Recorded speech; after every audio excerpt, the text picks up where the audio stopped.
आघात. लेखिका प्रिया उंबरकर. वाचक स्वर सिद्धी गायकर.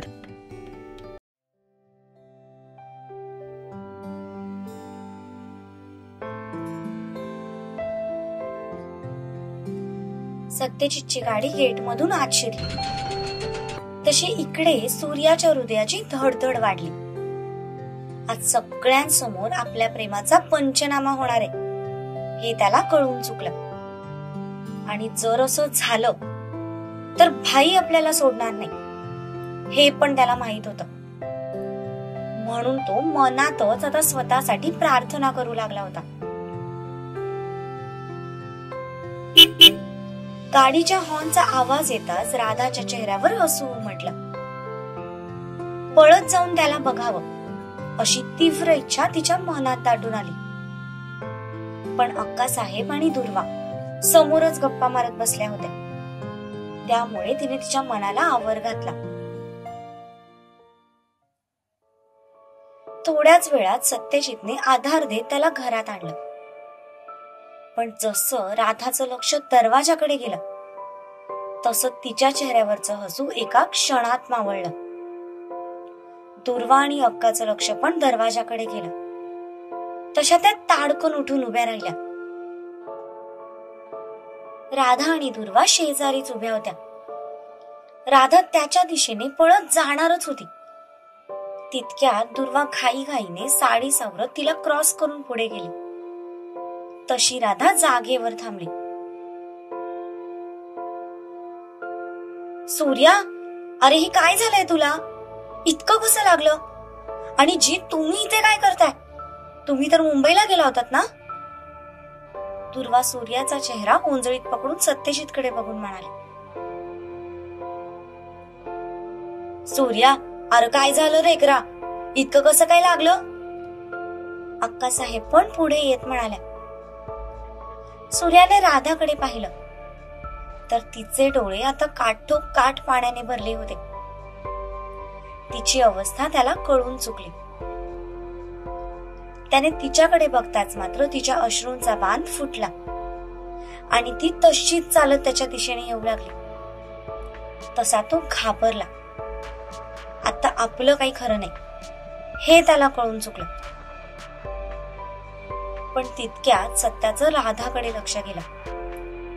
तसा तो सूर्याच्या पुढे येऊन उभा राहिला. सत्यजित असा अचानक समोर आल्यामुळे राधा त्याला जाऊन धडकली आणि लगेच एक पाऊल मागे सरकली. तसा सूर्याने सुस्कारा सोडला.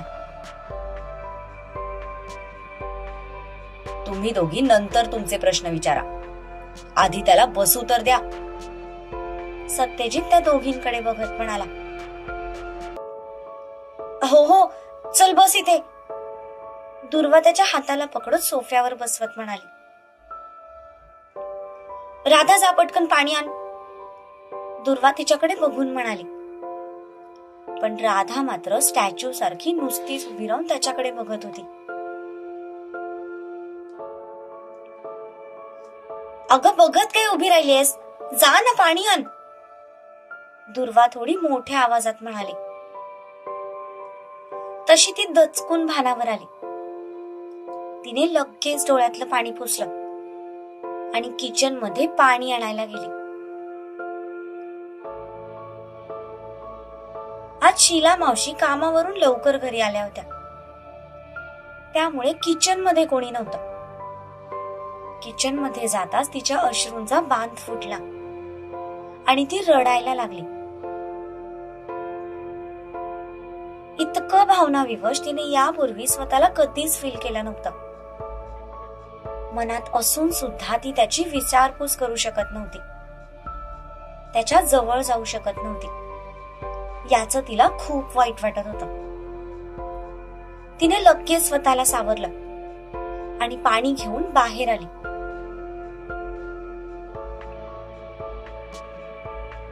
पाणी. तिने त्याच्या समोर पाण्याचा ग्लास पकडला. हे घे, पाणी पी, दुर्वा म्हणाली. तसं त्याने ग्लास घेण्यासाठी हात पुढे केला. तो ग्लास घेताना त्याने तिच्या हातावर हात ठेवून अलगद दाबला. जणू काही तो स्पर्शाने तिला सांगत होता की मी ठीक आहे, रडू नकोस, जे त्याच्या डोळ्यांच्या इशाऱ्यावरून तिला कळून गेलं. पण तरीही तिचं मन मानायलाच तयार नव्हतं, कारण राधा खूप इमोशनल मुलगी होती. तिला रडू खूप जवळ होतं. त्यामुळे कितीही प्रयत्न केला तरी स्वतःच्या भावना तिला कंट्रोल करता येत नव्हत्या. त्याने तिच्या हातातून पाण्याचा ग्लास घेतला आणि पाणी पिलं. दुर्वा अजून कुठे त्याच्या हाताला आणि चेहऱ्याला लागलंय का ते पाहत होती. अक्काची अवस्था पण काही वेगळी नव्हती.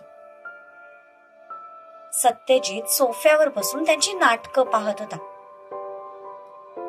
खरं तर त्याला मनातून सूर्याला जाम कुटून काढावंसं वाटत होतं, पण कसं तरी तो स्वतःचे इमोशन्स कंट्रोल करत होता. कारण सूर्याला जर लागलं नसतं तर हा मॅटर त्यांनी घरी कधीच सांगितला नसता. पण आता सांगावं लागणार होतं. आणि हे सगळं सांगितल्यावर दुर्वा कशी रिॲक्ट करणार याचं सत्यजितला टेन्शन आलं होतं.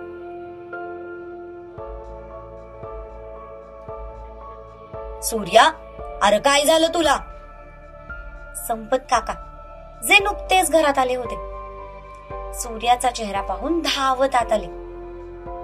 तसं सत्यजितने वैतागून कपाळावर 2 बोटं घासली, कारण आता अजून तमाशा होणार हे त्याला कळून चुकलं.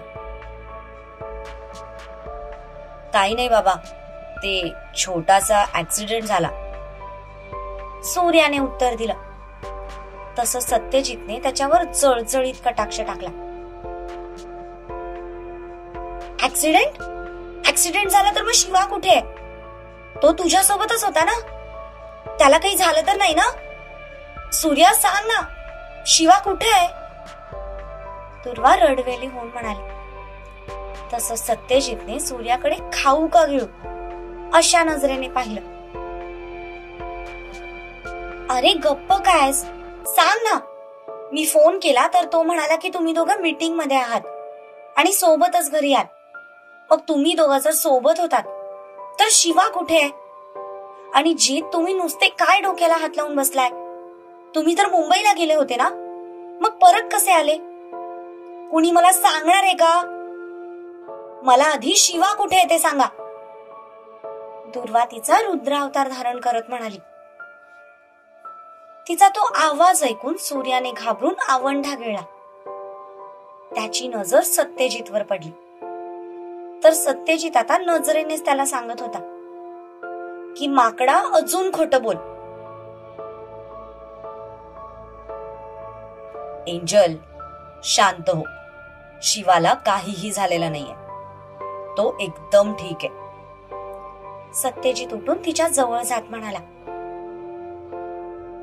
शांत हो? अशी कशी शांत हो? आणि जर तो ठीक आहे तर घरी का नाही आलाय? हे बघा, तुम्ही माझ्याशी खोटं बोलू नका हा. मला आत्ताच्या आता शिवा इथे पाहिजे म्हणजे पाहिजे, नाहीतर मला त्याच्याकडे घेऊन चला. दुर्वा त्याच्या दंडाला पकडत रडवेली होऊन म्हणाली. तिचा त्रागा बघून सत्यजितला सुद्धा कळेना की तिला कसं हँडल करावं. 1 मिनिट, तुझा माझ्यावर विश्वास नाहीये ना? थांब. असं म्हणत सत्यजितने मोबाईल काढला आणि शिवाला फोन लावला.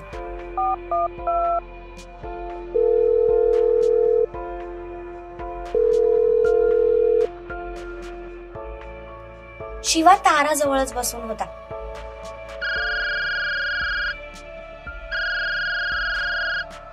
रिंग वाजताच तो तिथून उठला आणि बाहेर आला. त्यांनी फोन उचलताच सत्यजितने फोन स्पीकरवर टाकला आणि तिच्या समोर पकडला. हा भाई, बोल. पलीकडून शिवाचा आवाज आला. तसं दुर्वाने त्याच्या हातून फोन जवळ हिसकावून घेतला. शिवा, तू ठीक आहेस ना? सूर्या म्हणाला की तुमच्या गाडीचा ऍक्सिडेंट झालाय. तुला काही लागलं तर नाहीये ना? आणि कुठे आहेस तू? घरी का नाही आलास? दुर्वाने एका मागोमाग एक प्रश्न विचारायला सुरुवात केली. इकडे सत्यजित नजरेने सूर्याचा खून करत होता आणि तो भिगा पोक्यासारखा चुपचाप बसून होता. आता सूर्या मेल आहे, त्यामुळे त्याला बिल्ली नाही म्हणू शकत, म्हणून मग भिगा बोका. अरे पोरा, आधी एकदा जीव काढला होतास बघ, आता असं काही करू नगस, नाहीतर झटक्यानेच मरायचे बघ मी. कुठं हायस? अरे घरी ये लवकर. अक्का पण रडवेल्या आवाजात शिवाला म्हणाल्या. अक्का, वहिनी, मी बिलकुल ठीक आहे आणि 1-1.5 तासात घरी येतोय. तुम्ही नक्क इतका टेन्शन घेऊ. समोरून शिवा शांततेत म्हणाला. तेव्हा कुठे दोघी नॉर्मल झाल्या. इकडे राधाचं सगळं लक्ष मात्र सूर्याकडे होतं. त्या दोघी तिथून उठताच तिला त्याच्या शेजारी बसायचं होतं. त्याच्या जखमेवरून हात फिरवायचा होता, पण पलीकडून संपत काका असल्यामुळे तिचं काहीच चालत नव्हतं, म्हणून ती चुपचाप दुरूनच त्याला बघत होती. अरे पण सूर्या तर म्हणाला तुमच्या गाडीचा ऍक्सिडेंट झालाय, दुर्वा म्हणाली. वहिनी, जे काही झालंय ते भाई तुम्हाला बरोबर सांगेल. त्या सूर्याचं काही ऐकू नका, डोक्यावर पडलाय तो. बरं, मी ठेवतो आता फोन. 1-1.5 तासात येतोय घरी. बाय. शिवा म्हणाला. ठीक आहे, लवकर ये, दुर्वा म्हणाली. तसं त्याने तिकडून फोन ठेवून दिला. बाहेरचा गोंधळ ऐकून अप्पा पण त्यांच्या खोलीतून बाहेर आले, पण बाहेर येताच त्यांचं लक्ष सूर्याकडे गेलं. त्याच्या चेहऱ्याला लागलेला मार बघून ते पण काळजीत पडले. सूर्या, अरे काय रे हे, कुठे धडपडलास? अप्पा त्याच्या जवळ येत म्हणाले. तसं सत्यजितने वैतागून डोक्याला हात लावला. घ्या, फक्त यांचीच कमी होती, आता ती पण पूर्ण झालीये. सत्यजित मनातच वैतागत म्हणाला. सगळ्यांसमोर सूर्याला पळवून पळवून मारावं अशी तीव्र इच्छा त्याच्या मनात दाटून येत होती. तो कसा स्वतःचा राग कंट्रोल करत होता हे फक्त त्यालाच माहित होतं. नशीब, जेव्हा राधा सूर्याकडे येत होती तेव्हा तो मध्ये आला होता, नाहीतर सगळ्यांसमोर जर राधाने सूर्याला मिठी मारली असती तर एक अजून तमाशा झाला असता. सध्या पुरता तो एक तमाशा तरी वाचलाय, याचच त्याला समाधान वाटत होतं.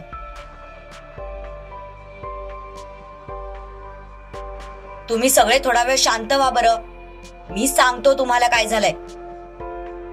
सत्यजित मोठ्या आवाजात म्हणाला. तसे सगळे शांत झाले. सत्यजितने एक दीर्घ श्वास घेतला आणि सांगायला सुरुवात केली.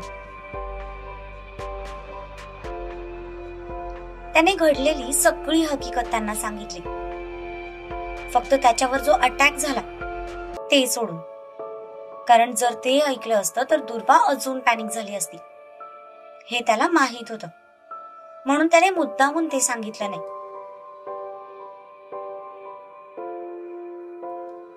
मला जसं कळलं की सूर्या किडनॅप झालाय तसा मी लगेच परत आलो. शिवाला वाचवताना ताराच्या हाताला लागलंय, म्हणून शिवा तिला हॉस्पिटलमध्ये घेऊन गेलाय.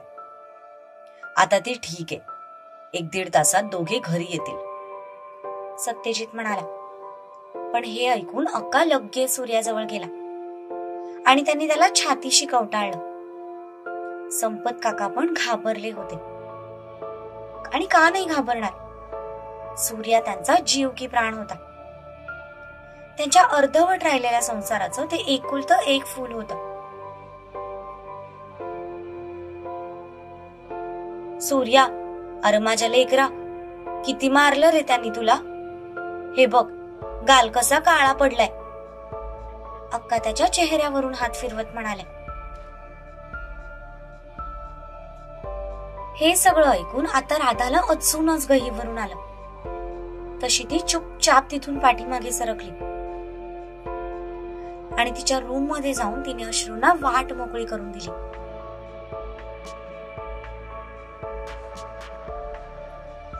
सूर्याने तिला जाताना पाहिलं, पण सध्या तो काहीच करू शकत नव्हता. ना प्रेमाने तिला जवळ घेऊ शकत होता, ना तिच्या डोळ्यातले अश्रू पुसू शकत होता.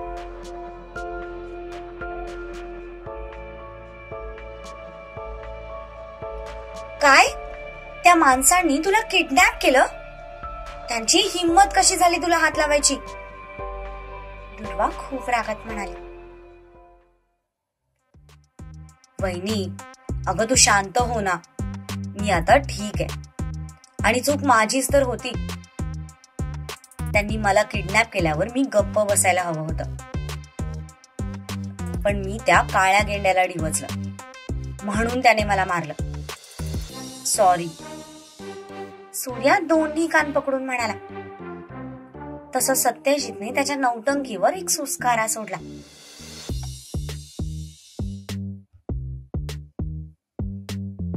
अटेन्शन सीकर कुठला, एक चान्स सोडत नाही सगळ्यांचं अटेन्शन गेन करण्याचा. सत्यजित रागात बघून म्हणाला. नाही रे बाळा, तुझी त्यात काहीही चूक नाही. सगळी चूक त्या काळ्या गेंड्याची आहे. भेटू दे एकदा मला.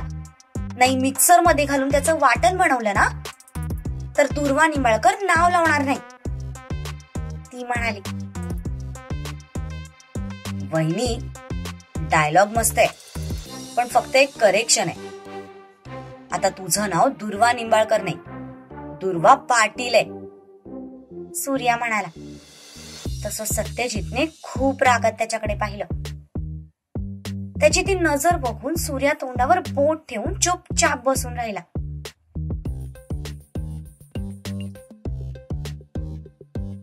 ओ, तुम्ही काय त्याच्याकडे रागात बघताय?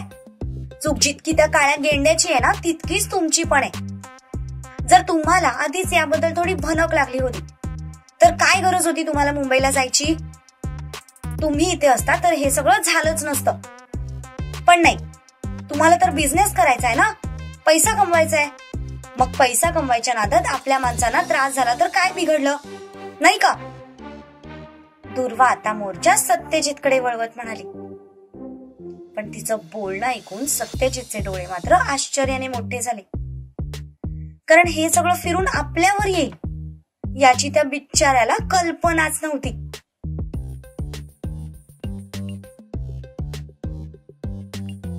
अगं एंजल, तो तिला समजवण्यासाठी पुढे येत म्हणाला.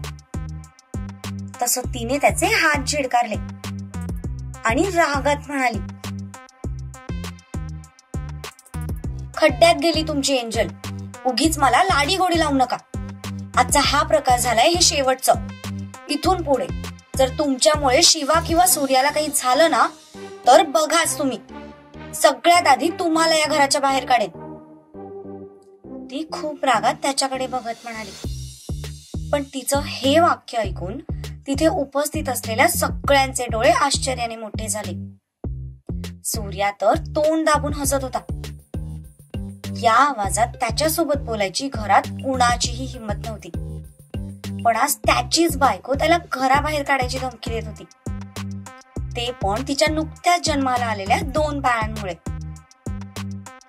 त्याच्या हातात असतं तर त्याने सगळ्यात आधी सूर्याला घराच्या बाहेर काढलं असतं. इतका तो चिडला होता. पण तिचा रुद्रावतार बघून त्याने शांतच राहणं पसंत केलं. सुनबाई, अप्पा म्हणाले. नाही अप्पा, आज मला बोलूच द्यात. या घरात आल्यापासून पाहते मी, सगळा भाव तुम्ही लोक यांनाच देता. सगळे यांनाच घाबरतात. कशासाठी? हे काही कोणाला खाणार आहेत का? की कुठला राक्षस आहे? बिचारा शिवा आणि सूर्याला तर हाताची बाहुली बनवून ठेवले. उठ म्हटलं की उठायचं आणि बस म्हटलं की बसायचं. पण आजपासून या घरात तुमची दादागिरी चालणार नाही, सांगून ठेवते. ते दोघे त्यांना हवं तसंच राहतील. आणि हो, त्यांच्या सिक्युरिटीची जबाबदारी तुमची. त्यांना जर काही झालं ना तर बघाच तुम्ही. ती आता खूप चिडलेली होती. खर तर ती मनातून खूप घाबरली होती, कारण खूप त्रास सहन केल्यानंतर तिला आपली म्हणणारी माणसं भेटली होती, जी तिला जीवा पाड जपत होती. आणि त्या माणसांना काही झालं तर, या विचारानेच तिचं मन हेलावलं होतं. आणि ती भीती आता रागाच्या स्वरूपात सत्यजितवर निघत होती, कारण सत्यजितवर तिचा जेवढा विश्वास होता की तो कुणालाही काहीही होऊ देणार नाही. जिथे त्याने तिला मरणाच्या दारातून परत आणलं होतं, तिथे तो स्वतःच्या भावांना कसं काही होऊ देणार होता. ती सगळा राग त्याच्यावर काढत होती, कारण संकटाची पूर्वकल्पना असून सुद्धा तो मुंबईला गेला होता. सुनबाई, अगं शांत हो. तू त्याच्यावर काय चिडचिड करती? त्यात त्याची काय चूक आहे? चूक तर या गाढवाची हाय. नको तिथे तोंड उचकायचं असतं याला. जरा म्हणून तोंडावर ताबा नाही. संपत काका सूर्याच्या पाठीत बुक्का घालत म्हणाले. तसा तो वेदनेने कळवळला. काका, अहो काय करताय तुम्ही? आधीच त्याला इतकं लागलंय आणि तुम्ही त्याला मारताय काय? सूर्या, तू चल माझ्यासोबत. इथे कुणालाच तुझी काळजी नाही. दुर्वा सरळ त्याचा हात पकडून त्याला उठवत म्हणाले. तसे सगळे आश्चर्याने त्या दोघांकडे पाहू लागले. अप्पांनी तर डोक्यालाच हात लावला. जाता जाता दुर्वाने परत सत्यजितकडे पाहिलं. तो बिचारा तर पूर्ण हँग झाला होता. फक्त सूर्याची हालत बघून मॅडम इतक्या चिडल्या. तर देव न करो जर शिवाला काही झालं असतं तर आपली काय हालत झाली असती, या विचारानेच तो घामाघूम झाला. या क्षणाला त्याने ताराला मनात खूप सारे धन्यवाद देऊन टाकले.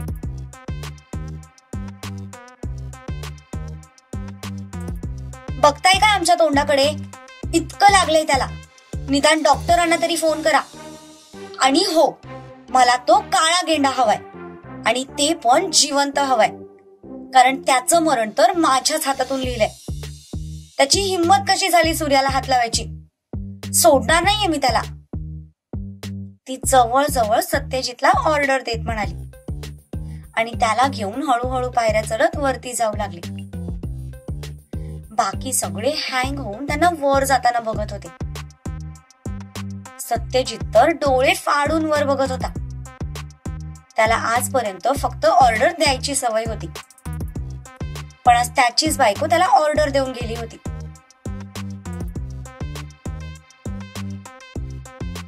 सत्या, तिचं बोलणं मनावर घेऊ नकोस. सध्या ती मनातून खूप घाबरलीये, म्हणून तो सगळा राग तुझ्यावर निघालाय. अप्पा त्याच्या तोंडाकडे बघून म्हणाले. ते मी समजू शकतो अप्पा, पण ती मला ऑर्डर देऊन गेली हो. सत्यजित भांबवलेल्या नजरेने वर बघत म्हणाला. पण त्याचा चेहरा बघून अप्पा, अक्का आणि संपत काका तिघांचंही हसू बाहेर पडलं आणि ते खळखळून हसायला लागले. हसू नका तुम्ही. मला वाटलं होतं ती या घरात आल्यावर घरात काहीतरी बदल होतील, पण आता उलट तीच पाटलांची भाषा बोलायला लागली. ती वेळ दूर नाहीये जेव्हा हीच आपले सगळे बंद केलेले इल्लीगल धंदे चालवायला सुरुवात करेल, आणि तिचे राईट आणि लेफ्ट हँड शिवा आणि सूर्या असतील. मग मला बिझनेस मधून संन्यास घेऊन पूर्ण वेळ शेती करावी लागेल. तो त्या तिघांकडे बघून म्हणाला. तसे ते तिघं अजून हसू लागले, कारण त्यांनी खरंच सत्यजितला शेतात नांगर चालवताना इमॅजिन केलं होतं.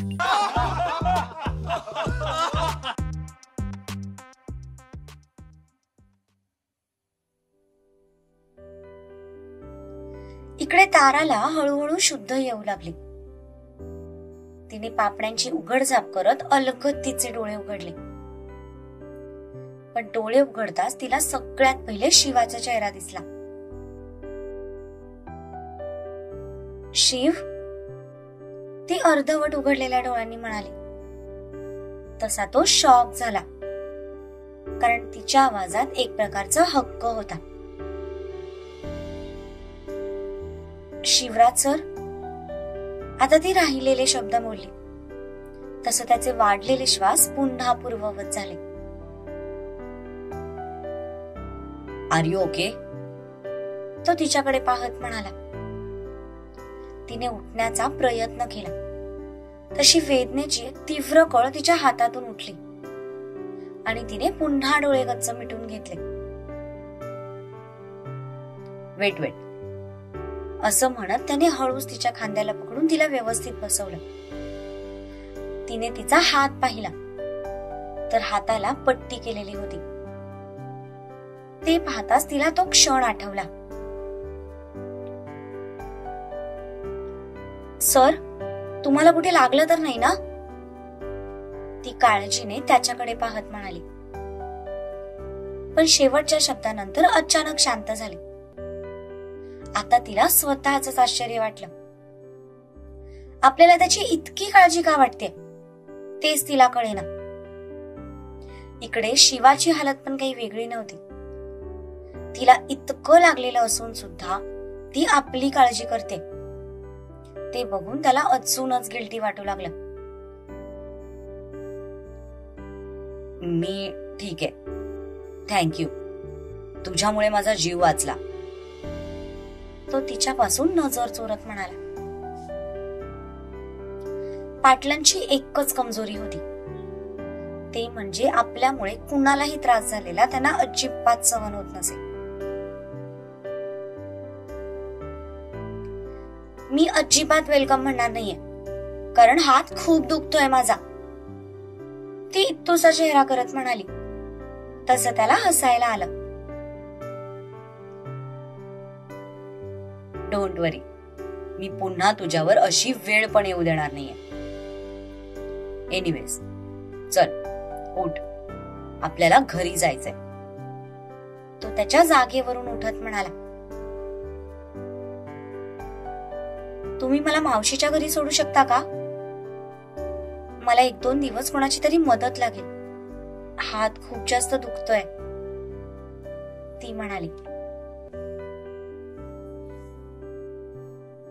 त्याची काहीही गरज नाहीये. तू माझ्यासोबत माझ्या घरी येतेस. तो सरळ तिला दोन्ही हातांवर उचलून घेत बेडवरून खाली ठेवत म्हणाला. तसं तिचे डोळे आश्चर्याने मोठे झाले. सर, मी तुमच्या सोबत कुठेही येणार नाहीये. मला माझ्या मावशीकडे सोडा. श्रुती आहे तिथे, माझी काळजी घेईल ती.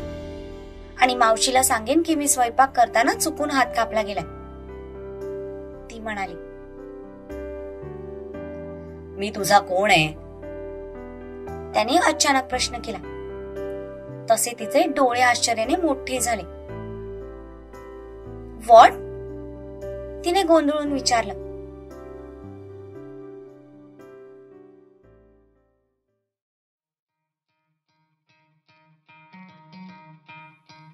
आय मीन, मी तुझा बॉस आहे ना, मग माझी ऑर्डर ऐकायची. हा त्रास तुला माझ्यामुळे झालाय, त्यामुळे जोपर्यंत तू बरी होत नाही तोपर्यंत तू माझ्याच घरी थांबणार. तो सरळ सरळ त्याचा फैसला सुनावत म्हणाला. अजिबात नाही. तुम्ही बॉस असाल ते ऑफिसमध्ये, आणि ही माझी पर्सनल गोष्ट आहे. ऑफिस व्यतिरिक्त तुमच्या ऑर्डर पाळायला मी तुमची बांधील नाहीये.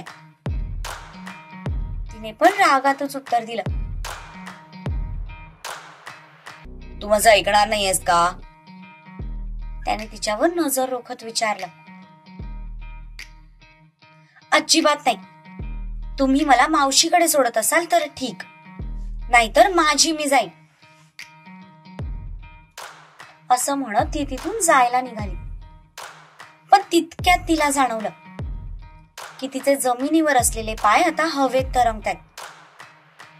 तिने गोंधळून आजूबाजूला पाहिलं. तेव्हा तिला समजलं की त्याने तिला दोन्ही हातावर उचलून घेतलंय. सर, हे काय करताय तुम्ही?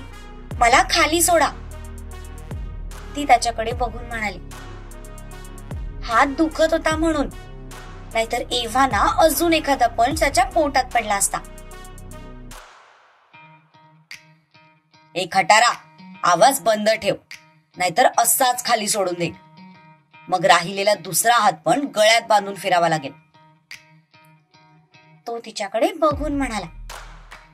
तशी ती गप्प झाली, पण मनातल्या मनात त्याला खूप साऱ्या शिव्या घालत होती, कारण त्याने पुन्हा तिच्या नावाची वाट लावली होती. हॉस्पिटल स्टाफ त्या दोघांकडे पाहत होता, पण शिवाला त्याने काहीच फरक पडत नव्हता. तिला मात्र खूप अवघडल्यासारखं झालं. भलेही हे शहर तिच्या ओळखीचं नव्हतं, पण तरीही तिला खूप ऑकवर्ड वाटत होतं. त्याने तिला तसंच उचलून बाहेर आणलं आणि हळूच खाली उतरवलं. किती जड आहेस ग तू, तो त्याचा हात झटकत म्हणाला. मी नव्हतं सांगितलं तुम्हाला मला उचलून घ्या म्हणून, आणि ही काय जबरदस्ती आहे? हे बघा, तुम्ही माझ्यावर अशी जबरदस्ती नाही करू शकत.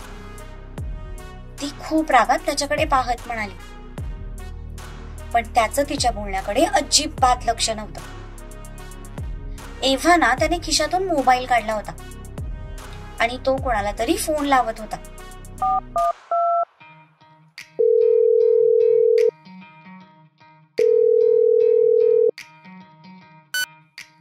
गाडी घेऊन ये, तो म्हणाला आणि त्याने फोन कट केला.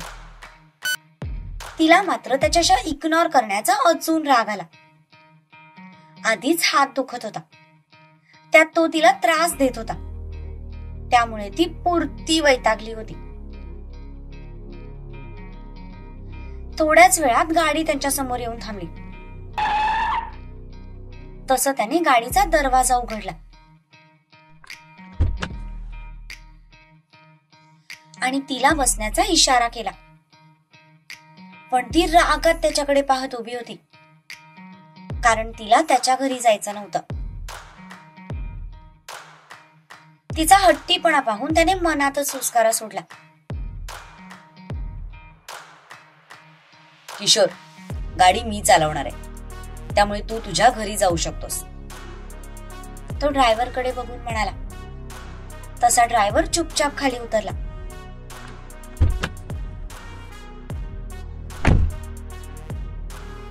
आणि काहीही न बोलता तिथून निघून गेला.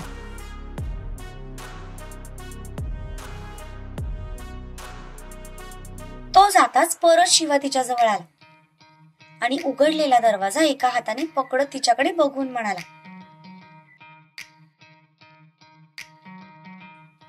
हे बघ, इथे बरेच लोक मला ओळखतात, त्यामुळे उगीच बाहेर तमाशा करू नकोस. चुपचाप आत बस. शिवा म्हणाला. तमाशा मी नाही, तुम्ही करताय. काय गरज होती सगळ्यांसमोर मला असं उचलून बाहेर आणायची? हे बघा, कोल्हापूरकरांना शिवराज पाटील पोरी फिरवण्यात किती माहिर आहे ते चांगलंच माहिती असेल, पण मला या सगळ्याची सवय नाहीये. मला माझं नाव कुणासोबतही जोडलेलं अजिबात चालणार नाही. तुम्ही आता जे काही केलंय त्याने लोक काय बोलत असतील याचा विचार केलाय का तुम्ही?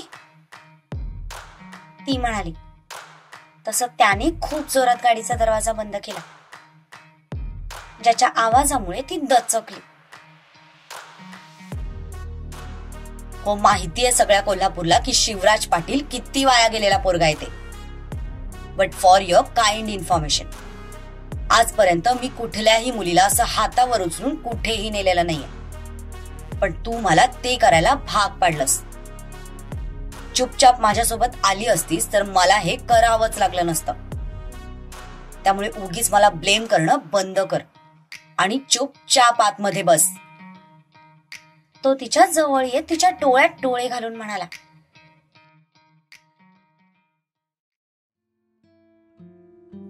पण मला नाही यायचंय तुमच्यासोबत, तर मी काय येऊ?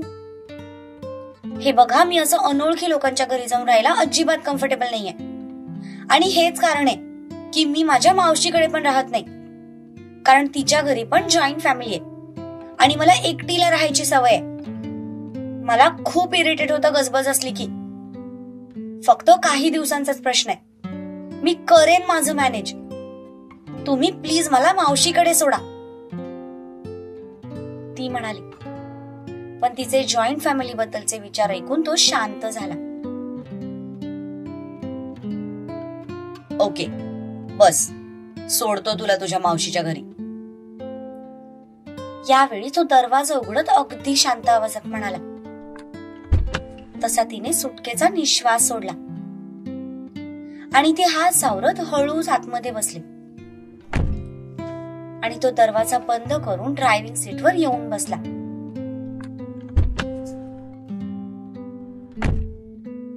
काहीही न बोलता त्याने कार स्टार्ट केली आणि ते तिथून निघाले.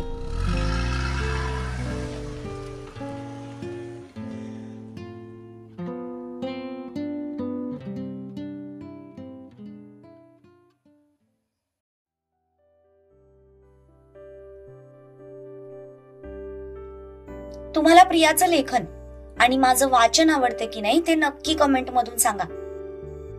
आजचा भाग बऱ्यापैकी मोठा आहे, त्यामुळे कमेंट नक्की करा आणि लाईक सुद्धा करा. असेच भाग तुम्हाला हवे असतील तर प्रसिद्धी क्रिएशन्सला सबस्क्राईब करा. आपण पुढच्या भागात पुन्हा भेटू.